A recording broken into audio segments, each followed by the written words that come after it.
श्रीमद् भगवद गीता ज्ञान यज्ञ प्रवचन क्रमांक 167 अध्याय चौथा ज्ञान कर्म संन्यास योग और श्लोक क्रमांक 6।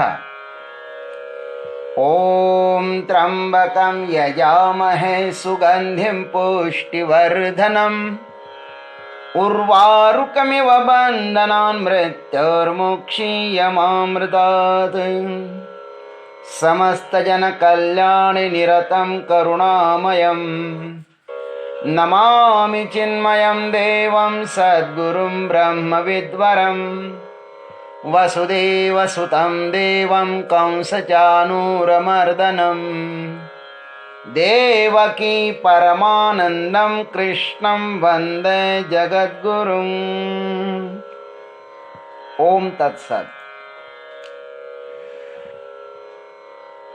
अर्जुन भगवान श्री कृष्ण को मानो इस प्रकार का प्रश्न पूछ रहे हैं कि हे प्रभु, हमारा जन्म तो कर्म बंधन के कारण होता है। कर्माणि बंधीनि मनुष्य लोके अथवा कर्मणा जायते जंतुः कर्मणैव प्रलीयते। हमारा पूर्ण जीवन कर्म के इतस्ततः ही परिभ्रमण करता रहता है। लेकिन हे प्रभु, आप तो ईश्वर है ना, फिर ईश्वर क्यों जन्म ग्रहण करते हैं?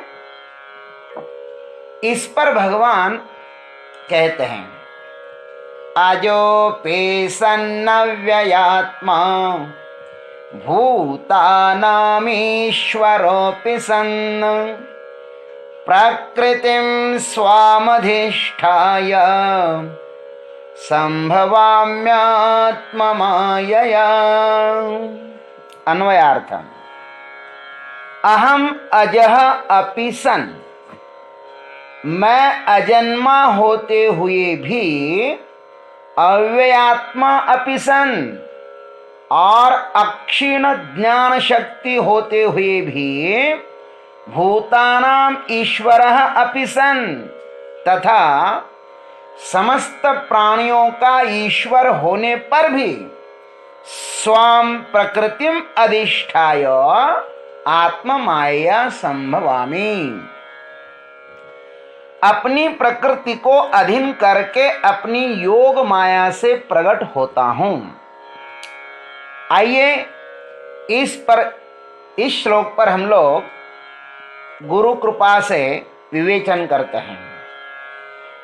इस श्लोक में भगवान अपना परिचय कराते हुए अपने अवतार की प्रक्रिया बताते हैं। इसमें 3 शब्दों से स्वयं का परिचय भगवान कराते हैं और 2 बातों से अवतारण बताते हैं। अहम अजः अपि सन्, मैं अजन्मा हूं, यह मैं यथार्थ जानता हूं अर्जुन, यही मेरा वैशिष्ट्य है। मैं स्वयं के स्वरूप से अपरिचित नहीं हूं। तुम स्वयं को जन्मवान मानते हो, वस्तुतः तुम भी कैसे हो? आज ही हो, अजन्मा ही हो, किंतु तुम अपने स्वरूप को भूल गए हो।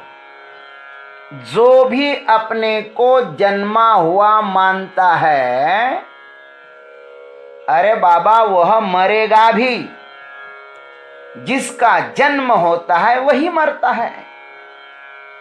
जो जानता है कि मेरा जन्म हुआ है, वह जन्मने वालों से निश्चित ही पृथक है, क्योंकि मेरा और जन्म ये 2 शब्द अलग अलग है। मेरा और जन्म ये 2 शब्द अलग अलग है।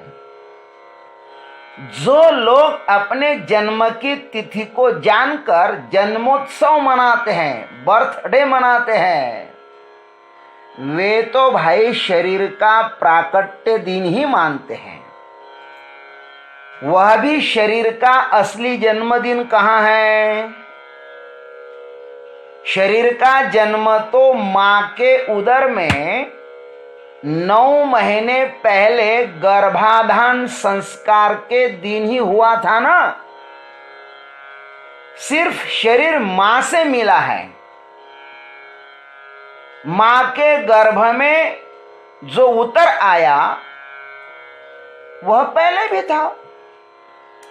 शरीर बनने के पहले भी जो था उसे मैं जानता हूं और वही आज मैं हूं, ऐसा भगवान कहते। अजोपी, अब कहते हैं अव्ययात्मा अपिसन। और जब मैं शरीर में उतरा तो मैं देख रहा था उस समय मेरी ज्ञान शक्ति भी अक्षीण ही थी। मैं देख रहा था मेरे जन्म को। जिसने अपने अव्यय स्वरूप को जाना है वह कभी व्यय होने वाले वस्तु के साथ संबंध नहीं रखता। नष्ट होने वाले वस्तु के साथ वह संबंध रखता ही नहीं है। सर्वप्रथम श्री कृष्ण परमात्मा वसुदेव जी के मन में अवतरित हुए थे। भागवत में लिखा है, आविवेश अंश भागेन मन आनक दुंदुभे है 10:2:16। अपनी समस्त कलाओं के साथ वसुदेव के मन में परमात्मा सर्वप्रथम प्रकट हुए। वसुदेव जी में इस परिपूर्ण जागृत अव्ययात्मा का प्रादुर्भाव होने से वे कैसे दिखते थे?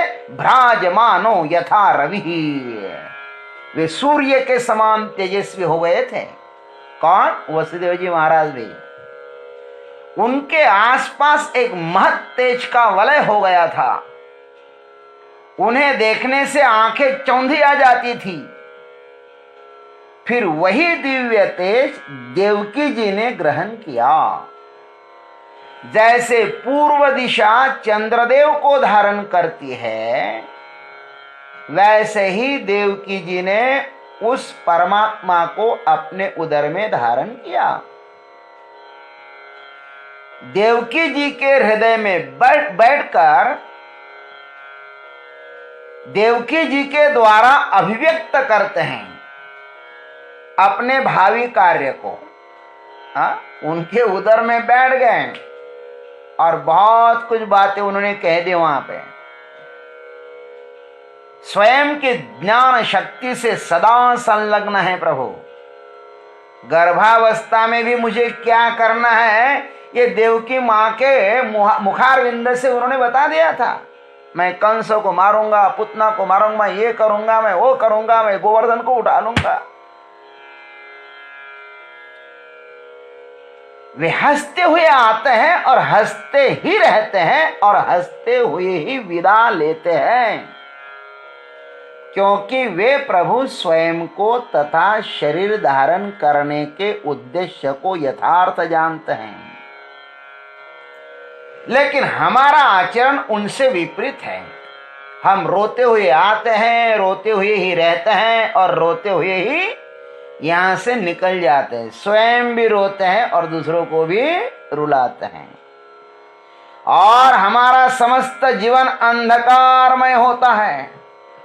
क्या कर रहे हैं, किस लिए कर रहे हैं और किसके लिए कर रहे हैं, हम कहां से आए हैं, हम कहां जाना है, ये कुछ भी हमें पता नहीं होता है। हम दीनहीन अनाथ की तरह जी रहे हैं। हमारा जीवन उस कोल्हू के बैल की तरह है। वह चलता तो बहुत है लेकिन पहुंचता कहीं भी नहीं,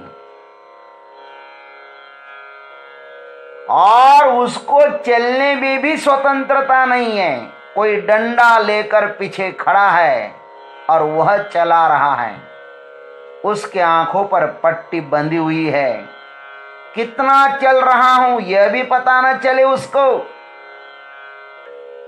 वह पट्टी उसका आयोजन है। अरे हमारी भी तो गति वैसे ही है, जन्म से लेकर वृद्धावस्था तक हम दौड़ते ही रहते हैं, किंतु पहुंचते कहीं भी नहीं।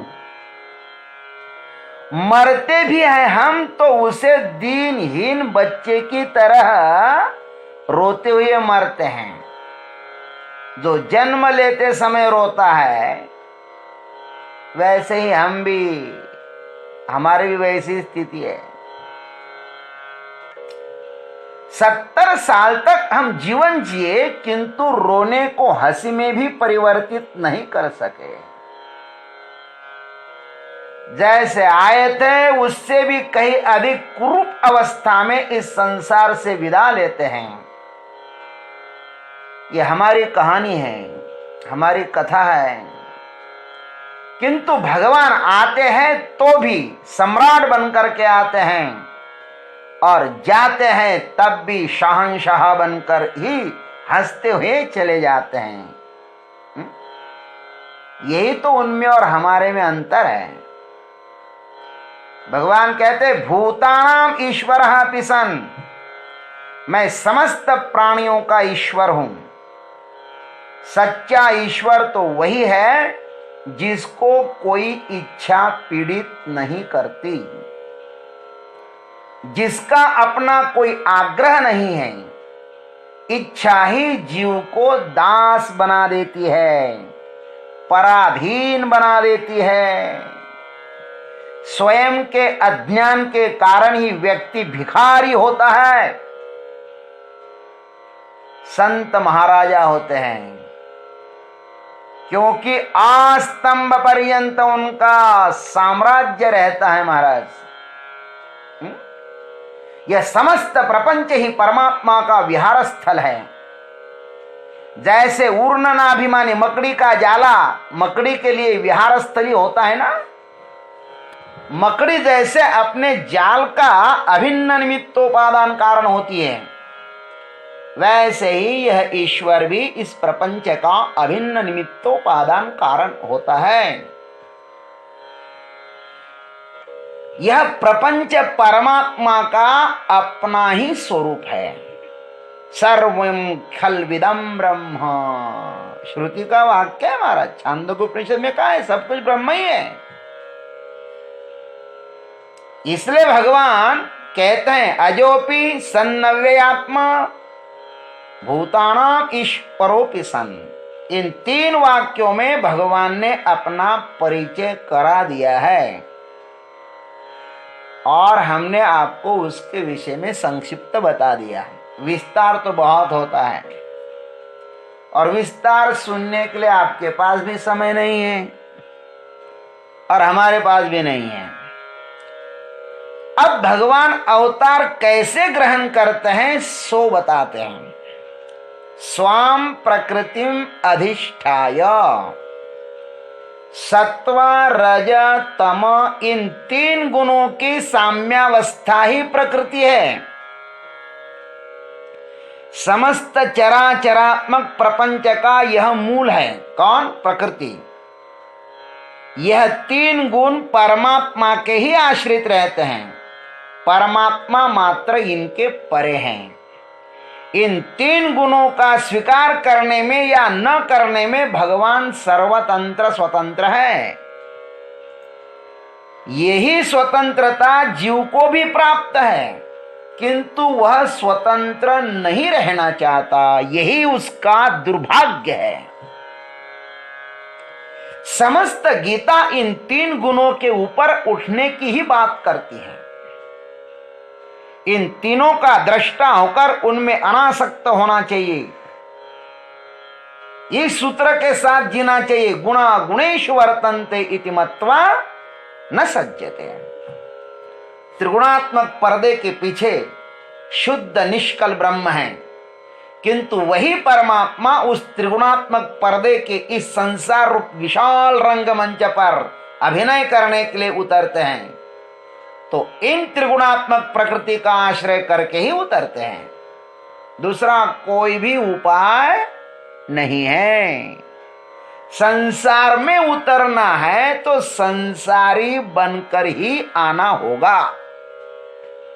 श्री कृष्ण भगवान वसुदेव देवकी जी के पुत्र के रूप में होते हुए भी वे सर्वशक्तिमान परमात्मा ही है, क्योंकि वे स्वयं के प्रति पूर्ण जागृत है। ये ते चांश कलह पुंसः कृष्णस्तु भगवान स्वयं, ऐसा कहा गया है भागवत में। वे प्रकृति के अधीन नहीं हैं, उन्होंने प्रकृति के गुणों को स्वीकार किया है, उन्होंने प्रकृति के गुणों को स्वीकार किया है, अपनी ही प्रकृति के गुणों में विहार करते हुए संसार के समक्ष एक आदर्श स्थापित करने के लिए। प्रभु का व्यक्तित्व कैसा है? दिव्य है। हर परिस्थिति में एक खिले हुए सुगंधि पुष्प की तरह प्रसन्न मुद्रा में रहते हैं। वे चोरी करते हुए पकड़े भी गए, तब भी गोपियों के साथ रास लीला करते हैं, तब भी गोपियों के साथ छेड़छाड़ करते हैं, तब भी गायों के पीछे बिना पादत्राण दौड़ते हैं ना, तब भी, या राक्षसों का विमर्दन करते हैं, तब भी वे सदा सर्वदा आह्लादित ही रहते हैं। श्री कृष्ण का जीवन एक लीला मात्र है, सिर्फ अभिनय है। प्रकृति में रहकर भी प्रकृति से अलिप्त है, यही जीवन की परिपूर्णता है। इसे प्राप्त कर ही जीव पूर्ण पुरुषोत्तम पदवी को प्राप्त हो जाता है। भगवान कहते हैं, आत्म माया संभवामी, मैं अपनी प्रकृति को अधीन करके अपनी योग माया से प्रकट होता हूं। जैसे कि एक चीज से दूसरे ते दर्पणा चेनी आधारे ये रवि काय वस्तु विचारे दुजिया है।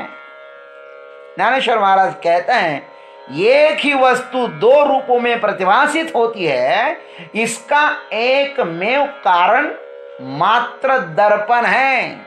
हम जिसको शीशा कहते हैं, वस्तुतः वस्तु एक ही है, लेकिन हमें वहां पे दो रूप दिखाई देते हैं ना। यह आत्म माया दर्पण का काम करती है। दर्पणस्थ प्रतिबिंब को देखकर असली बिंब का लोगों को विस्मरण हो जाता है, और भगवान को भी अपने जैसा ही समझते हैं लोग, और ऐसा समझना उनके लिए स्वाभाविक भी है, क्योंकि आत्मविमुख जीव को स्वयं का भी पता नहीं है। जिसको स्वयं का भी पता नहीं है, उनके द्वारा भगवान को जानने की, समझने की अपेक्षा करना व्यर्थ है, मूर्खता है। भगवान का असली रूप इस दृश्य रूप से अलग ही है, हमारा भी रूप इस दृश्य रूप से अलग ही है। अतः जो स्वयं को जानने की यात्रा पर निकलता है, उसे भगवान का भी पता लग जाता है। स्वयं को जानो तो भगवान भी पता चले। योगमाया का आश्रय लेकर एक ही तत्व अनेक रूपों में अभिव्यक्त होता है। यह समस्त संसार योग माया का ही तो खेल है मेरे भाई। एक ही दर्पण में हजारों प्रतिबिंब दिखाई देते हैं, वैसे ही यह सहस्र शीर्षा पुरुषः सहस्राक्षस सहस्रपात् सभूमिं विश्वतो वृत्वा अत्यतिष्ठत् दशांगुलम। यह अनंत अनंत रूप, यह अनंत वेश, यह अनंत आकार उसी परमात्मा के हैं। वह तो यह सब कुछ बना हुआ है, जो जानते हैं उनके लिए इतना ही पर्याप्त है। भगवान कहते हैं, ये को हम बहुश्यामः, यह सब कुछ वही नटा हुआ है, वही बना हुआ है। इस संसार में परमात्मा ही भरा है, किंतु यह संसार उसमें नहीं है। आई वही बात, मेरे स्वप्न का अधिष्ठान मैं ही हूं। वह मेरे मनोवृत्ति की निर्मित है और वृत्ति हमेशा आत्माश्रित आत्म चैतन्य के आश्रित ही होती है। अतः समस्त स्वप्न मैं ही भरा हुआ हूं लबालब। समस्त स्वप्न में मैं ही लबालब भरा हूं, किंतु वह स्वप्न मेरे में नहीं है। वह मेरे में होगा तो मुझे नींद नहीं आएगी। लहरों में पानी है लेकिन पानी में लहर नहीं है। इस संसार में परमात्मा ही लबालब भरा हुआ है, किंतु उसमें यह कचरा नहीं है। स्वप्न में यदि हमें कोई कुत्ता काटता है तो उसका इलाज सिर्फ स्वप्न का डॉक्टर ही कर सकता है। वैसे ही इस स्वप्न रूप संसार का दुख दर्द निवृत्त करने के लिए स्वयं परमात्मा योग माया का आश्रय लेकर इस संसार में प्रकट होते हैं। अर्जुन, न जाने आज तक तुम्हारे हमारे ऐसे कितने सारे स्वप्न बीत गए हैं बाबा। तुम उन्हें नहीं जानते हो, लेकिन मैं उन्हें जानता हूं, क्योंकि मैं स्वप्न का दृष्टा हूं, तुम भोक्ता हो।